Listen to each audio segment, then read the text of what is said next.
Volgens die Departement van Gesondheid is daar 'n tekort van byna 44,000 verpleegsters in Suid-Afrika. Maar geen van die meer as 100 privaat colleges of 17 staatscolleges lei nou meer staf of assistentverpleegsters op nie, omdat die Raad van Verpleging die standaard van die kwalifikasies sowel as toelatingvereistes wil verhoog.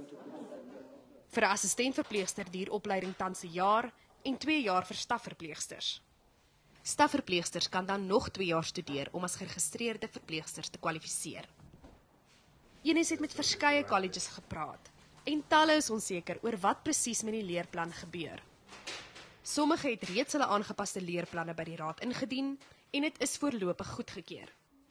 Dis daarna na die Departement van Hoër Onderwys vir goedkeuring verwys, maar colleges wag steeds op hulle nuwe akkreditasie. Intussen lyk die opleidingscolleges so spookdorpe. Hulle het hierdie ding nie deurgedink nie. As jy so groot impak wil maak om 'n nuwe kursus te begin, you need to give us the resources. Daar's geen leiding gewees nie. Die colleges sê hulle het nog geen riglyne ontvang oor wat die nuwe kwalifikasies moet behels nie. Die raad sê mense moet geduldig wees en dat die nuwe riglyne wel binnekort beskikbaar gaan wees. Sy sê daar's boonop reeds 'n ooraanbod aan staf en assistentverpleegsters. I think we would need to be specific and say what category of nurses do we actually run short of in the country. If you look at the 2 categories that we've mentioned, we do have quite a lot of production of those nurses over years. Die raad sê net in KwaZulu-Natal is omtrent 90% van staf en assistentverpleegsters werkloos. McClunu sê ook sodra die akkreditasieproses afgehandel is, kan colleges hulle opleidingswerk voortsit.